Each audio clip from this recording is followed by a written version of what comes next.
On continue notre belle petite étude que je vous disais tantôt sur le thème qu'on est en train de développer pour apprendre à connaître la révélation de Dieu. Comment Dieu s'est révélé depuis Adam et Ève, là. Parce que Dieu ne voulait pas laisser ceux qui l'aiment, ceux qui croient en lui, il ne voulait pas les laisser dans l'ignorance. Dieu a commencé à parler à ceux qui s'approchaient de lui. Déjà, depuis le début, on a vu qu'il y en a qui commençaient à invoquer l'Éternel, puis il y en a d'autres qui marchaient avec Dieu parce qu'ils connaissaient Dieu, connaissaient la volonté de Dieu dans leur vie, puis ils obéissaient à Dieu. La Bible appelle ça, ils marchaient avec Dieu, puis Dieu les bénissait, Dieu faisait des choses spéciales. On continue à regarder les hommes de Dieu de cette époque-là, qui sont en fin de compte des prophètes, parce que quand quelqu'un reçoit les paroles de Dieu, puis qui annonce ces paroles-là, puis aujourd'hui on les voit écrits dans les livres, c'était des prophètes de Dieu. C'était des gens qu'on va voir entrer dans le royaume. C'est ça que Jésus a dit. Vous verrez Abraham, Isaac, Jacob et tous les prophètes entrer dans le royaume de Dieu. Dieu, il ne laisse pas de côté ceux qui aiment Dieu. Si tu aimes Dieu, puis tu marches avec Dieu, Dieu ne te laissera pas là. Il va nous emmener dans son royaume éternel. On va continuer à regarder certaines révélations de Dieu.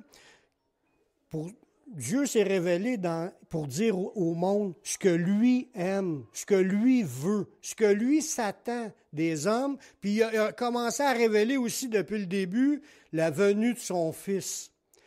Ça, c'est deux sujets de révélation qu'on voit depuis le début de l'histoire. Qu'est-ce qu'on a aujourd'hui? On a une compilation de ce que Dieu a déjà révélé. Puis toute cette compilation-là, c'est écrit dans notre Bible.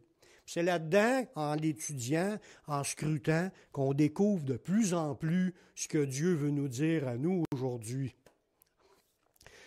Le message aujourd'hui, c'est ça commence avec Noé.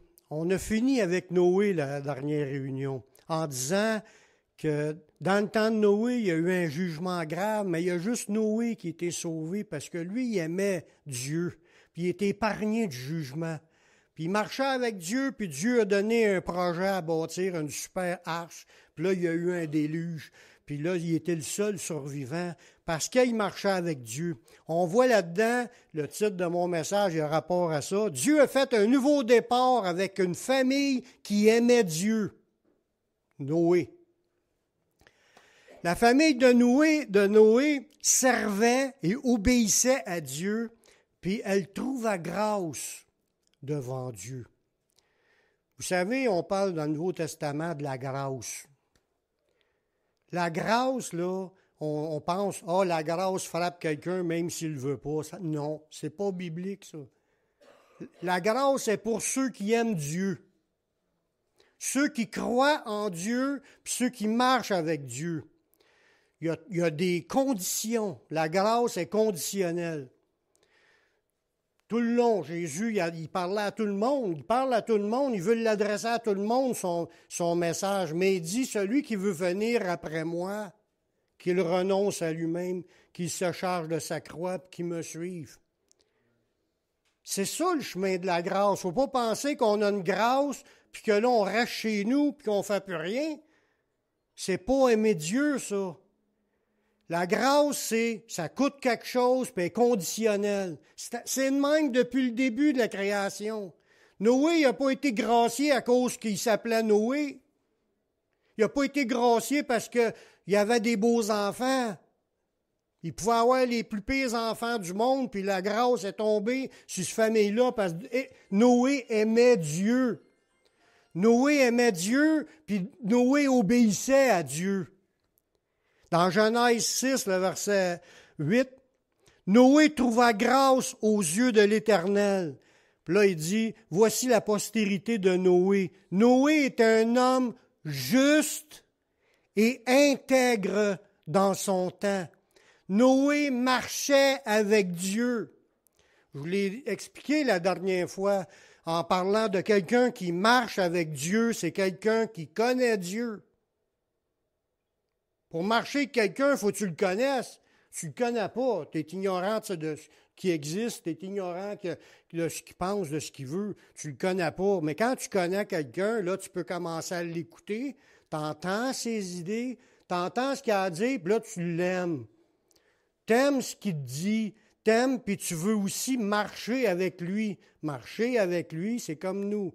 Marcher avec Jésus, c'est de le connaître, puis d'obéir, de le suivre. C'est ça, marcher avec Dieu. Puis c'est de même que Noé faisait. Puis c'est là que ça dit qu'il a trouvé grâce. Il n'a pas trouvé grâce, puis après qu'il marchait, c'était le contraire. Il marchait parce qu'il aimait Dieu, puis il connaissait Dieu, puis il était intègre. C'est là qu'il a trouvé grâce, puis qu'il était épargné, puis tout le reste du monde qui s'était éloigné de Dieu, puis qui marchait dans l'ignorance des choses de Dieu, ont péri. Dieu, il parlait à Noé. Puis ça, c'est pas quelque chose qu'on devrait trouver surprenant, que Dieu parle à ceux qui l'aiment. C'est pas surprenant.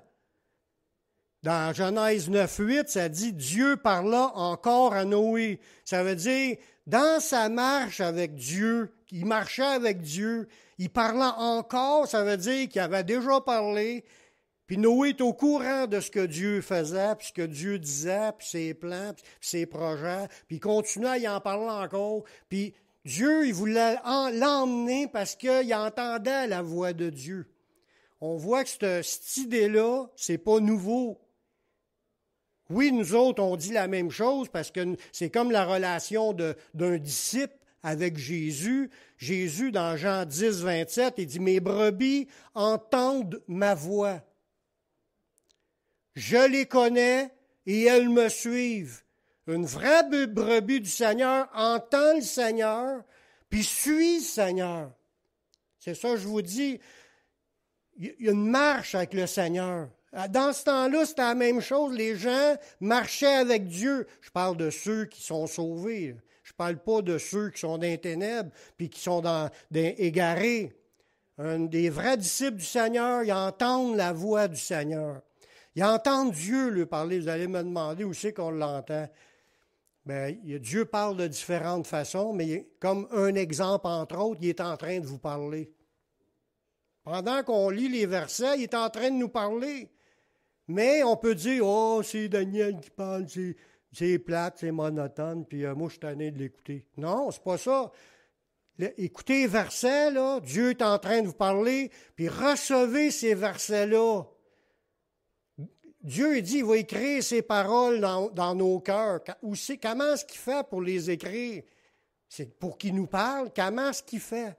C'est quand on lit la Bible, quand on prie puis qu'on écoute, quand on est en train d'écouter ce que Dieu ou le peuple de Dieu dit, c'est Dieu parle de toutes les façons. Il y a une étude que je suis en train de finir dans mes émissions de radio, justement. Je parle là de ça, des différentes manières que Dieu nous parle. Dieu, il y a plein de manières qu'il parle aux hommes. Mais ceux qui aiment Dieu reconnaissent la voix de Dieu, puis ils marchent avec Dieu. Ils aiment entendre des choses qui viennent de Dieu, puis ils veulent obéir à ce qui est écrit. On parlait de ça tantôt, l'obéissance. T'entends, tu connais, puis tu marches avec. Puis c'est ça le chemin de tout disciple, et même encore aujourd'hui. Dieu, il est venu nous parler par Jésus. Il est venu en forme humaine, puis il nous a tout mis par écrit. On l'a dans nos mains, les paroles de Dieu. Et Jésus a parlé. Il a parlé par les prophètes, puis il nous a parlé par le Fils. Puis maintenant, libre à nous de tomber en amour avec ce qu'il a dit, puis de commencer à marcher avec lui. Amen. Noé connaissait les enseignements de Dieu contenus qui contiennent les lois spirituelles que Dieu avait déjà révélées depuis le début de la création. Quand on dit Noé marchait avec Dieu, il marchait dans quelque chose, là. C'était pas juste marcher à l'aveuglette, comme Paul dit, battant en l'air, qu'on s'en va n'importe comment parce qu'on ne sait pas où qu'on s'en va. tu te bats dans le combat spirituel à l'aveuglette, tu ne sais pas sur quoi frapper. Bien, la vie à l'aventure sans savoir où ça s'en va, c'est pas ça la vie chrétienne. La vie chrétienne, tu sais c'est quoi la vie chrétienne. Quand tu lis la Bible, tu apprends qu'il y a un mode de vie, il y a des choses que tu dois penser ou pas penser, des choses que tu dois dire, que tu dois pas dire, des choses que tu devras dire parce qu'on est appelé à en parler. Il y a des choses il y a une conduite qu'on doit faire. On est des gens qui viennent rencontrer Dieu, qu'on veut louer Dieu, prier Dieu, s'approcher de Dieu. Tout ça, là, ce qu'on fait, c'est pour grandir dans le Seigneur. C'est ça, la vie chrétienne. Puis il y a des lois spirituelles qui sont des fondements de ce qu'on devrait vivre en tant que chrétien. Mais dans ce temps-là, il y en avait, puis Noé marchait là-dedans. Toutes les paroles que Dieu a données comme révélation à partir d'Adam et Ève, là, toutes les paroles, puis l'histoire, puis un engendre à l'autre, tout ce que vous voyez là, il savait tout ça. S'il n'aurait pas su ça, on ne l'aurait pas encore dans nos mains aujourd'hui. C'est à travers de ces hommes-là que le message a été transmis. Je vous l'ai dit un peu la semaine passée, le message a été transmis soit verbalement ou soit par écrit, par une manière qu'on ne connaît pas aujourd'hui. Mais c'était transmis. Noé savait c'est à quoi que Dieu avait révélé. Que ce soit au niveau que le 7e jour, c'est un jour saint. C'est pas Noé qui inventait ça. C'est Dieu qui l'a dit au début, puis lui, il savait. On le voit dans Genèse 2:3. Dieu bénit le 7e jour, il le sanctifia, parce qu'en ce jour, il se reposa de toutes ses œuvres qu'il avait créées en la faisant. Celui qui écrit ça, il écrit la parole de Dieu. Noé savait tout ça. Ou que ce soit les lois sur le mariage, comme que c'est écrit dans Genèse 2:24. C'est pourquoi l'homme quittera son père et sa mère, s'attachera à sa femme, les deux deviendront une seule chair. C'est une règle de Dieu, donnée à tous les humains depuis le début de la création. Puis Noé, il savait ces lois-là.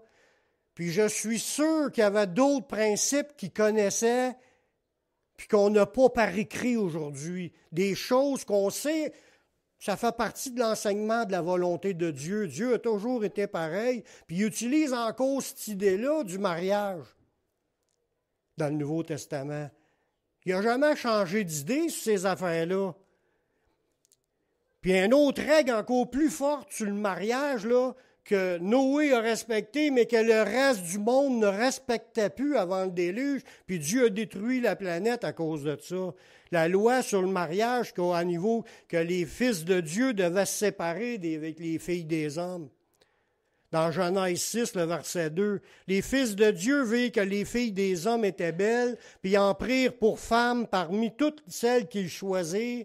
Alors l'Éternel dit, mon esprit ne restera pas toujours dans l'homme. Mon esprit ne contestera pas toujours dans l'homme. L'homme voulait faire sa volonté plutôt qu'obéir à la volonté de Dieu. Cette pensée-là, tout le monde la savait, mais il n'obéissait pas. Ça a fait que l'Esprit de Dieu s'est retiré, puis il a dit, ces jours ne seront que de 120 ans. Il a décrété la destruction. Le jugement a été donné, parce que toute chair a corrompu sa voix. Tout le monde avait des pensées qui se dirigeaient uniquement vers le mal. Il y a juste Noé qui est intègre, qui marchait dans les principes que Dieu a établis. Puis il était intègre, ça veut dire intégré. Ça veut dire qu'il marchait conformément à ce que Dieu demandait. Lui est épargné, puis les autres ils ont tous péri. C'est la même chose pour aujourd'hui. C'est la même chose pour aujourd'hui. Jésus le dit, ce n'est pas tous ceux qui disent « Seigneur, Seigneur » qui vont rentrer. C'est celui-là seul qui fait la volonté de mon Père. Les mêmes textes, les mêmes pensées, les mêmes idées ressortent dans le Nouveau Testament comme dans le temps de ce temps-là. C'est là qu'on voit que les pensées de la Bible, depuis le début, ça se tient. C'est le même esprit qui a parlé. C'est le Saint-Esprit qui avait un plan de nous révéler sa volonté. Puis, à travers les siècles, Dieu s'est efforcé à trouver des hommes qui étaient pour parler en son nom, puis de révéler aux autres c'est quoi que Dieu pense, pour que le monde s'ajuste. Mais les hommes C'est pas tout le monde qui veut suivre Dieu. Noé a trouvé grâce, il connaissait le plan de Dieu, puis il marchait dans les voies de Dieu, puis il était épargné. Puis il dit, quand le Fils de l'homme va revenir, ça va être pareil comme au temps de Noé. Jésus l'a dit, ça va être pareil. Noé il connaissait aussi les détails concernant les animaux purs et les animaux impurs. Nous, on a appris ça par la loi de Moïse. Quel animal qui était pur, quel qui était impur. Noé, il n'était pas sous la loi, puis il connaissait déjà les différences. Dieu y avait déjà révélé, pas juste à lui, aux hommes de son temps. C'est des choses que Dieu savait, Dieu avait dit dans ce temps-là, avant le déluge, puis qu'on retrouve ces idées-là par après dans les autres révélations plus tard. C'était juste pour dire comment Dieu s'est toujours révélé sur tout ce qu'il voulait qu'on sache. Si ça nous a été écrit là, c'est parce qu'il y avait des raisons. Dieu voulait qu'on sache qu'il n'y a rien de nouveau sous le soleil, puis les enseignements, c'est les mêmes depuis le début, puis que les gens qui ont négligé ces affaires-là, mais ils ont subi le jugement, puis il y a juste Noé qui est intègre. Alors, regardez bien à propos des animaux purs et impurs. Dieu il a dit dans Genèse 8, le verset 20, il dit, Noé bâtit un autel, non, l'autre verset dans Genèse 7, excusez-moi, Genèse 7, l'Éternel dit à Noé, on voit que l'Éternel parlait directement à Noé. Il disait des idées, là, quelque chose qui se comprend. C'était pas juste des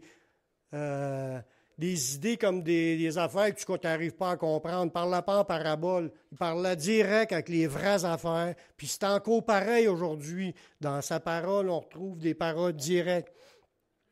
Il dit, entre dans l'arche, toi et toute ta maison, car je t'ai vu juste devant moi parmi cette génération. On voit encore dans un autre verset qui confirme comment Dieu appréciait Noé dans sa marche avec lui.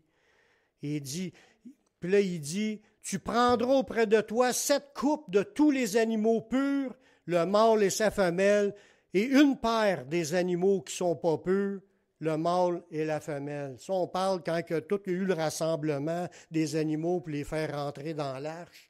Dieu a dit, les animaux purs, tu vas en prendre 7 paires de chaque sorte d'animaux purs pour les faire entrer dans l'arche, puis les animaux impurs, il n'y avait qu'une seule paire. Dieu voulait épargner encore plus d'animaux purs que d'animaux impurs, mais tout ce qui est rentré a été épargné. Il y avait une raison, mais moi, c'est le principe que Noé savait la différence sans qu'on voit que Dieu a expliqué à Noé, voici une liste de tous les animaux purs. On ne l'a pas, cette liste-là. Noé, il savait tout. Ça veut dire que Dieu se révélait sur bien des choses qu'on n'a pas encore dans notre compréhension. Sur des choses que, dans ce temps-là, il fallait qu'il pense comme ça. Puis Dieu, tant qu'il sait qu'il faut qu'on pense d'une façon, il donne tous les détails à ceux qui écoutent. La même chose pour aujourd'hui. Dieu, il se révèle à ceux qui écoutent, à ceux qui veulent apprendre, à ceux qui cherchent. Ceux qui cherchent, ils trouvent.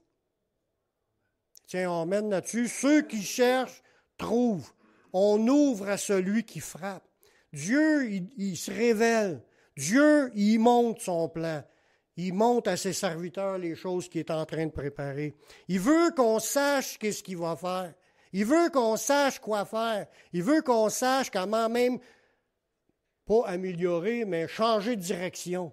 Faire autre chose s'il y a quoi qui ne marche pas dans notre vie qui est conforme à la volonté de Dieu. Il va nous le montrer pour si on écoute sa voix, il va nous le montrer pour qu'on change d'orientation. Parce qu'il veut qu'on se ramasse le plus de récompenses possible pour arriver à l'autre bord.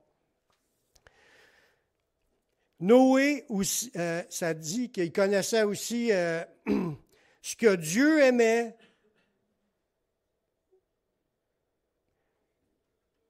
Ah oui, Dieu... Ben là, je n'ai pas mes lunettes, on dirait que la feuille est plus embrouillée qu'avant. Noé connaissait aussi tout ce que Dieu aimait. Pas juste de ce que Dieu voulait que Noé fasse, ce que Dieu aimait, ce que Dieu trouvait agréable. Parce que quand tu marches avec le Seigneur, il dit, soyez renouvelés dans votre intelligence pour connaître la volonté de Dieu, ce qui est bon, ce qui est agréable, puis ce qui est parfait. Tu as une évolution dans ta compréhension de ce que Dieu s'attend de nous. Noé savait ce qui était agréable à Dieu. Ce que Dieu aimait comme sacrifice. Puis quand il est sorti de l'arche, Noé, il offrit à Dieu un sacrifice, puis ça, c'est agréable à Dieu. Regardez bien dans Genèse 8, verset 20. Noé bâtit un autel à l'Éternel. Il prit de toutes les bêtes pures. Il savait que Dieu, c'est les bêtes pures qu'il va avoir en sacrifice. Il a pris de toutes les bêtes pures, puis tous les oiseaux purs, et il offrit des holocaustes sur l'autel. Verset 21, l'Éternel sentit une odeur agréable. Pourquoi que c'est écrit ça? Parce que Dieu était content. Pourquoi Dieu était content? Parce que Noé savait que c'est ça que Dieu aimait. Dieu l'avait montré à Caïn et à Abel. Il y en a un qui a offert un sacrifice d'un animal, d'un agneau, qui est un animal pur. Dieu a dit, c'est ça que je veux comme sacrifice. Dieu trouvait ça agréable. Lui, il savait. Il en a offert des animaux purs en sacrifice. Pas des animaux impurs. Il savait c'était quoi impur. Puis il savait ce que Dieu aimait. Puis il a offert ça en sacrifice. Tiens, Seigneur, je suis reconnaissant que tu nous as sauvé la vie, à moi, à tous les animaux. Okay? Je t'offre ce sacrifice-là. Dieu a senti ça, là. Puis ça, il a trouvé ça agréable. Il savait quoi faire pour faire plaisir à Dieu. C'est la même affaire pour nous. Il faut marcher d'une manière qui est agréable à Dieu. On le sait-tu quoi faire, ce qui plaît à Dieu, ce qui est agréable à Dieu. L'Éternel sentit une odeur agréable et l'Éternel dit en son cœur. Là, c'est qu'est-ce que Dieu a pensé, puis on sait aujourd'hui ce que Dieu a pensé dans son cœur, puisqu'ils l'ont écrit. Dieu a révélé son cœur à son enfant Noé. Il dit, je ne maudirai plus la terre à cause de l'homme, parce que les pensées du cœur de l'homme sont mauvaises dès sa jeunesse. Je ne frapperai plus tout ce qui est vivant comme je l'ai fait. On voit là-dedans le cœur de Dieu qui a dit, non, là j'ai fait ça, là, mais je m'aperçois que sont méchants de leur jeunesse, je ne frapperai plus la terre comme que je viens de faire là. Mais moi, ce que je veux retenir là-dedans, c'est que Noé savait ce qui était agréable, puis s'est arrangé de faire de quoi qui faisait plaisir à Dieu. Puis ça a fait que Dieu il a eu un moment agréable suite à tout le jugement qu'il y a eu. Puis ça me fait penser comment est-ce qu'on devrait rechercher en tant que chrétien des choses, à marcher d'une manière qui est agréable à Dieu, faire plaisir à Dieu. En réalité, là, comme quand je l'ai mentionné tantôt, Noé connaissait tout ce que Dieu avait révélé et l'histoire du monde depuis Adam et Ève. Il savait tout, puis tout était resté comme par écrit ou pour le transmettre des générations futures. Puis ça dit aussi que ce que je vous rajoute là-dessus, il fut déclaré juste avant que Dieu lui parle de bâtir l'arche. Ça veut dire qu'il savait tout comment est-ce qu'un enfant de Dieu devait marcher, puis il marchait en enfant de Dieu pour faire plaisir à Dieu, puis ça, c'était agréable à Dieu, puis c'est le même qu'il a eu sa bénédiction. Ça devrait nous parler pour nous dire à nous qu'on est chrétiens. Il faut que je connaisse ce que Dieu aime, puis je marche dans ce que Dieu aime, puis ça Dieu va trouver ça agréable. On va se sentir bon à ses narines. C'est sur cette base de ce que Dieu a révélé dans la Genèse que Noé fut déclaré juste et que le reste du monde fut détruit au déluge. Par la suite du déluge, pendant des siècles suivants, les hommes se multiplièrent sur la terre. Même si c'était tous des descendants de Noé, ils ne marchaient pas tous d'un voie de Noé, le grand-père ou leurs arrière-grands-pères. Il y a toujours eu des gens, ça dit que les méchants continuèrent à faire leur méchanceté, des descendants. Les méchants continuent à faire leur méchanceté, mais il y a toujours eu des gens qui connaissaient Dieu, puis qui avaient une crainte de Dieu, puis qui recevaient, puis qui gardaient les paroles de Dieu. Même s'il y a des bouts, quand on lit, on ne voit pas nécessairement des liens entre Abraham et les autres avant. On ne voit pas tous les descendants qui ont pu marcher avec Dieu, puis de voir leur vie, puis de voir le témoignage de vie qui étaient des enfants de Dieu. On ne voit pas tout ça. Il y a bien des affaires qu'on ne sait pas, mais il y a toujours eu quelqu'un qui croyait et qui gardait les paroles de Dieu, qui a gardé aussi l'histoire de Noé, puis ce qui s'est passé par la suite, jusqu'à temps qu'on arrive à Abraham. Dieu s'est toujours révélé, même à du monde qui n'était pas nécessairement dans cette lignée-là de descendants, parce qu'il y a eu plein de méchants, puis de temps en temps, on voit un témoignage d'un qui était juste, mais parmi, il y en a qui ont marché d'une manière juste, qu'on n'a pas le témoignage dans la Bible. Il y en a toujours eu. Puis il y en a encore des gens qui marchent d'une manière qui est agréable à Dieu, puis qui ne sont pas écrits dans la Bible. Il n'y a aucun de nos noms qui est écrit dans la Bible. Ça veut dire qu'il y a encore du monde qui croit en Dieu, qui aime Dieu, qui marche avec Dieu, mais le nom n'est pas nécessairement écrit dans la Bible. Il y en a eu de même aussi dans ce temps-là. C'est important qu'il y ait toujours une lignée qui croyait en Dieu puis qui transportait le message des révélations de Dieu de génération en génération. Dieu a toujours veillé à ça, même avant Abraham puis la descendance du peuple juif. Abraham, lui, il marchait avec Dieu, il aimait Dieu, il servait Dieu, il entendait la voix de Dieu. Dieu, il parlait. On ne voit pas tous les détails d'avant sa vie. On voit juste quelques idées quand il a reçu l'appel là, de s'en aller puis d'aller dans la terre promise. Mais on ne voit pas ce qui se faisait avant, qu'est-ce qui se passait dans sa vie. Mais il était un des pionniers de la lignée de ceux qui marchent par la foi. Il était appelé le père de la foi. Lui, il a reçu une grande promesse parce que Dieu, il a tout de même aimé sa vie puis ce qu'il faisait. Il a donné une promesse que ça serait dans sa descendance à lui que viendra le Messie. La promesse du Messie qui était annoncée à Adam et Ève, celui qui était pour écraser la tête du serpent. Dans Genèse 22, 18, il dit « Toutes les nations de la terre seront bénies en ta postérité parce que tu as obéi à ma voix. » Il n'a pas reçu la promesse parce que c'est un gars défroqué. Il a reçu la promesse parce qu'il obéissait à la voix de Dieu. C'était un gars qui était agréable à Dieu. Il marchait avec Dieu, on va le voir dans l'autre verset.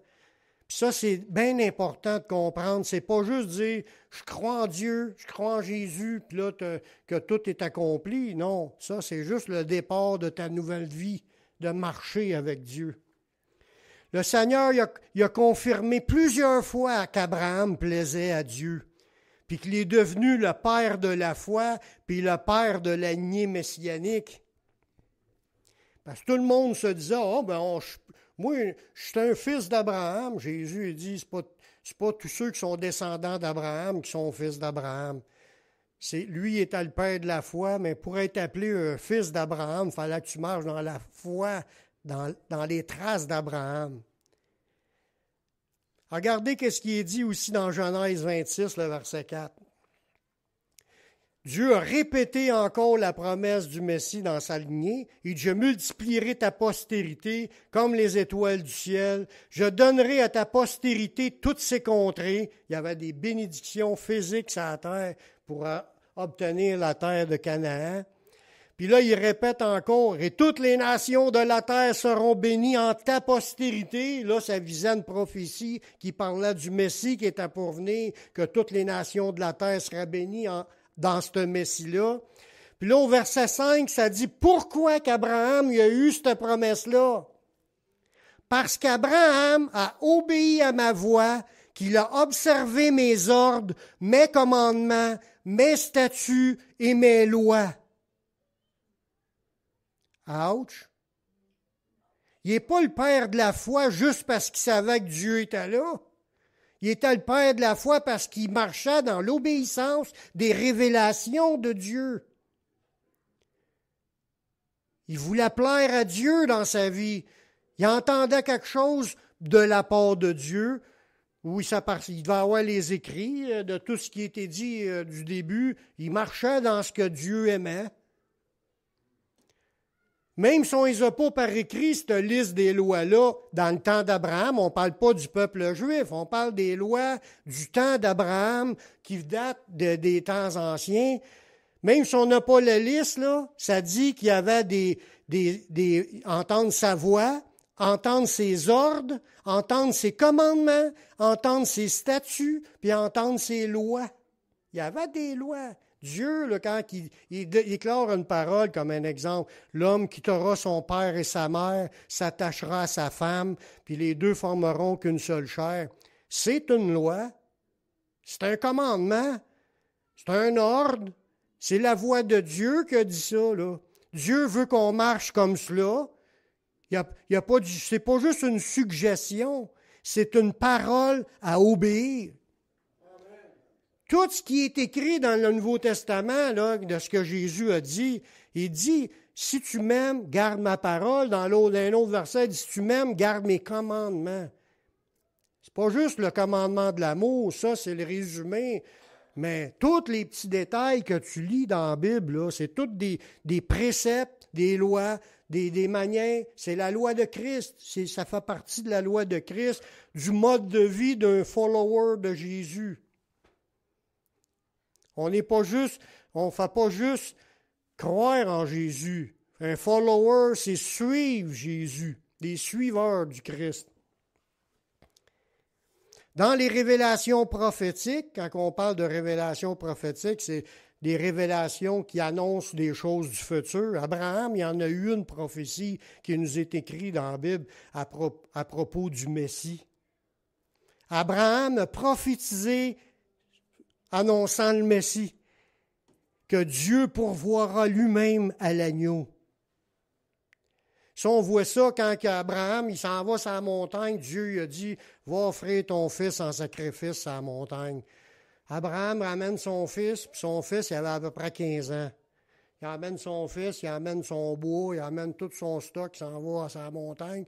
Puis là, son fils, il dit, on a le feu, on a le bois, mais où est l'agneau? Il n'avait pas emmené d'agneau en faire un sacrifice. Son fils ne savait pas que son père voulait obéir à Dieu puis allait offrir son fils en sacrifice.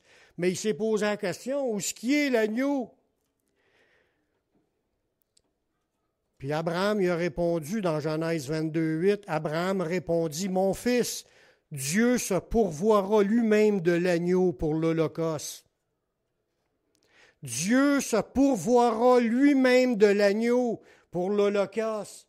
Oui, au point de vue humain, c'est vrai que quand ils sont arrivés ces lieux, il y avait un bélier pogné dans des broussailles, puis là, Dieu a pourvu. Mais c'était une phrase prophétique qui annonçait la venue de l'agneau de Dieu qui était pour ôter le péché du monde.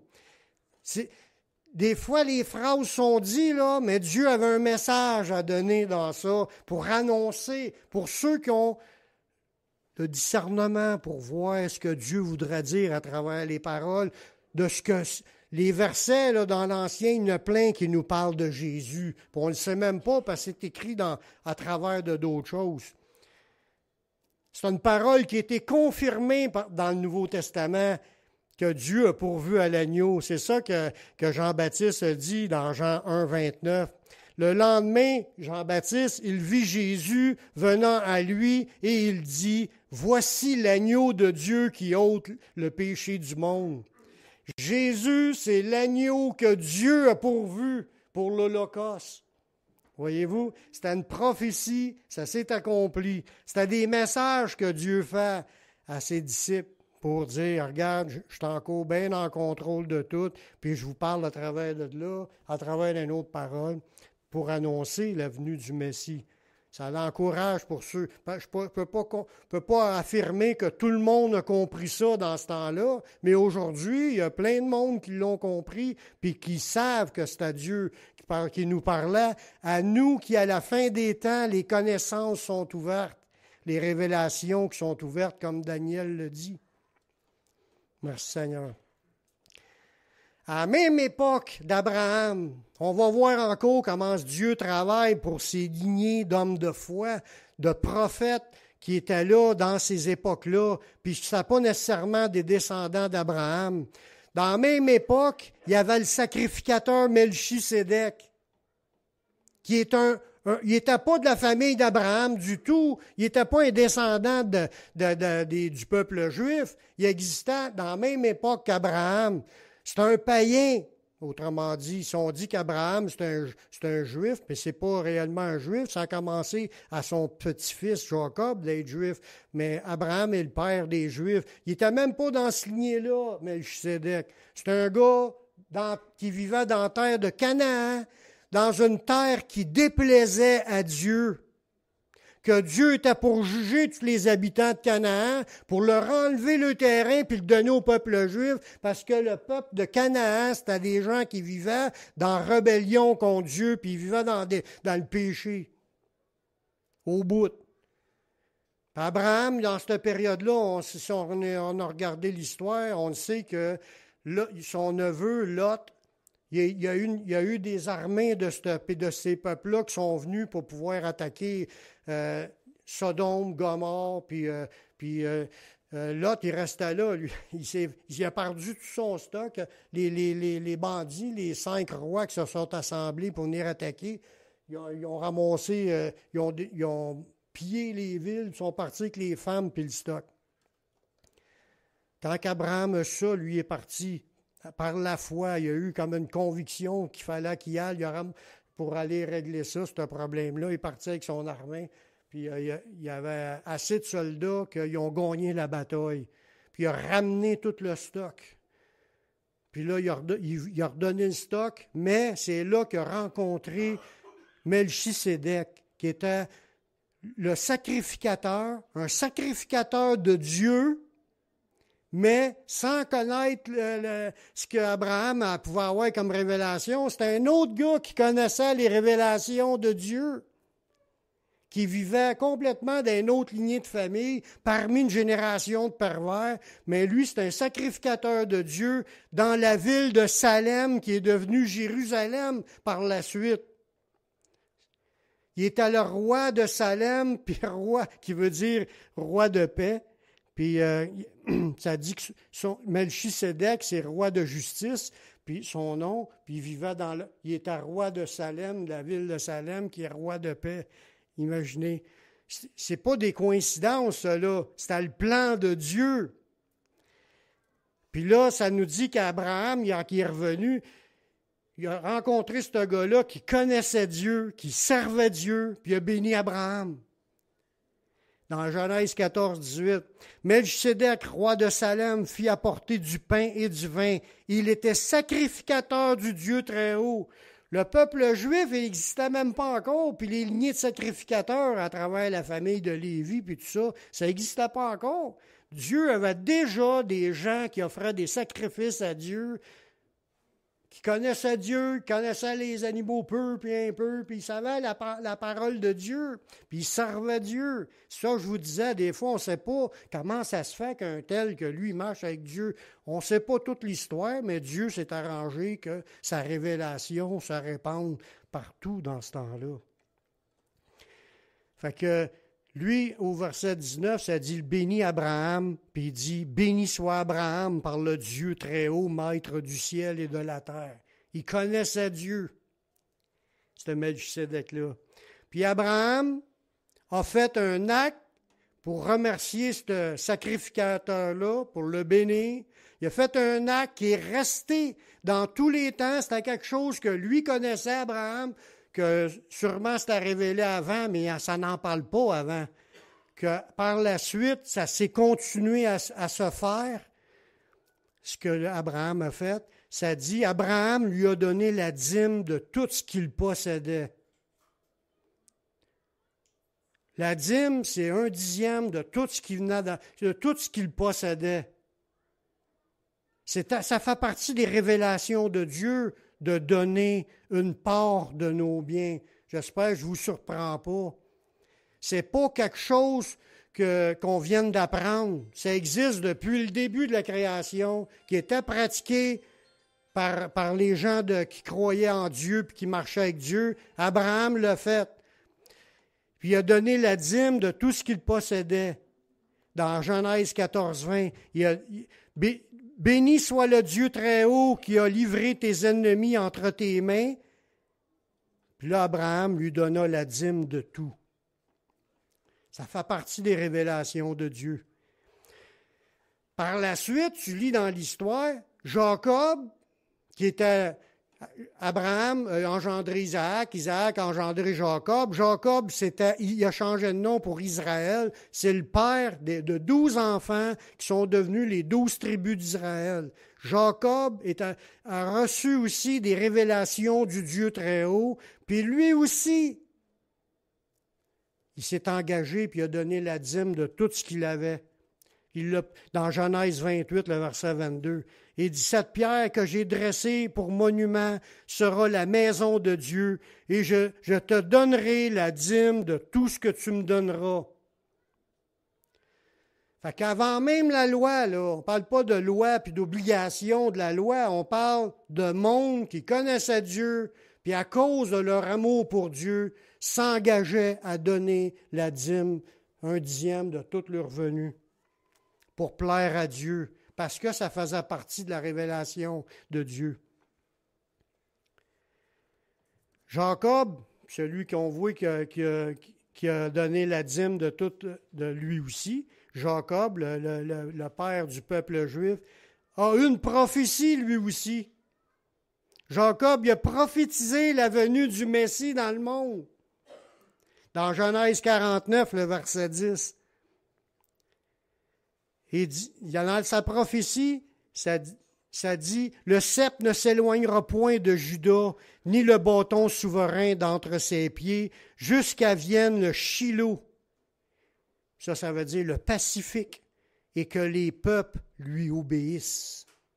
On voit que Jacob, il a reçu une révélation prophétique, puis il a annoncé lui aussi la venue du Messie que le monde attendait dans cette époque-là. Un autre point qu'on voit aussi encore aussi frappant, que des dieux se choisissent qui veut, comme qui veut, même si on n'est pas nécessairement descendant de la lignée d'Abraham. Ça parle dans la même, un petit peu plus tard dans les temps, qu'une personne qui vivait lui aussi dans le pays de Canaan, dans ces territoires-là, c'est un prophète de Dieu, il s'appelait Balaam. Puis c'est un païen, lui, avec, puis il a prophétisé, lui aussi, à propos du Messie qui était à venir. C'est fort, parce que Dieu se sert de ses prophètes pour annoncer la venue du Messie. Dans Nombre 24, 17, il a dit, « Je le vois, mais non maintenant. Je le contemple, mais non de près. Un astre sort de Jacob, un sceptre s'élève d'Israël. Il perce les flancs de Moab, puis il abat tous les enfants de Seth. » On voit encore que Dieu, par là, pas à 100% tout bien clair, puis il n'y a pas gros de détails dans ces prophéties-là, mais on le sait que ça parlait de la venue du Messie qui était venu dans le monde. Je finis avec un dernier verset. Par ces prophéties-là qui ont été données par les prophètes, Dieu préparait la venue de son Fils. Le but là-dedans, comme je vous disais tantôt, c'est Dieu révèle sa pensée, il révèle ce qu'il aime, ce qu'il veut, puis ce qu'il ne veut pas, mais aussi, il révèle Jésus. C'est ce que ça nous confirme dans Romains au chapitre 1, à partir du verset 1. Paul, il dit qu'il est serviteur de Jésus-Christ, qu'il était appelé apôtre. Il a été mis à part pour annoncer l'Évangile de Dieu. Puis là, c'est l'autre phrase que je veux qu'on retienne. C'est l'Évangile de Dieu qui avait été promis auparavant de la part de Dieu par ses prophètes dans les Saintes Écritures et qui concerne son Fils, Yeshua, né de la postérité de David selon la chair. On voit que les gens du Nouveau Testament, on est là pour annoncer l'Évangile, puis cet Évangile-là, c'est l'Évangile qui avait été promis, la bonne nouvelle qui a été promis par les prophètes dans l'Ancien temps. C'est quoi la bonne nouvelle? Le Messie s'en vient. C'est à ça la bonne nouvelle. Celui qui va percer les flancs des autres peuples, c'est le Shiloh, le Pacifique. Puis dans d'autres passages, c'est l'agneau qui ôte le péché du monde. Puis là, dans l'autre passage, c'est celui qui va écraser la tête du serpent. Tous les passages annonçaient la venue de l'envoyé de Dieu, qui est son Fils Jésus-Christ. On va faire une prière pour que tous ceux qui entendent ce message-là, peu importe ce que vous avez fait auparavant, mais si aujourd'hui vous commencez à comprendre que Dieu veut que vous engagiez face à lui pour le recevoir comme votre Sauveur, mais comme votre Seigneur, pour que vous puissiez être pardonné de vos péchés, puis de mettre votre foi dans l'envoyé de Dieu qui est Jésus, on va faire une prière ensemble pour vous permettre de donner votre vie au Seigneur. Père, je reconnais que je suis un pécheur. Je reconnais que je suis perdu, mais je sais que Jésus-Christ, il est mort sur la croix. Il a versé son sang pour que je puisse être pardonné. J'accepte Jésus comme mon Sauveur, comme mon Seigneur. Prends ma vie, je la donne. Je veux te suivre, je veux te servir tous les jours de ma vie. Et donne-moi ton Saint-Esprit pour qu'il me conduise dans la voie de la vie éternelle. Amen. Si vous avez fait cette prière, sachez que Dieu, il est là, puis il nous rouvre les bras, puis il nous accueille. Il vous pardonne, il nous donne son Saint-Esprit. Vous pouvez maintenant savoir que vous appartenez à Dieu. Marchez avec le Seigneur, servez le Seigneur. Restez ferme dans la foi que Jésus a tout accompli pour vous. Obéissez au Seigneur. Allez dans une église où il prêche la parole de Dieu. Puis un jour, on se retrouvera ensemble dans la vie éternelle. Amen.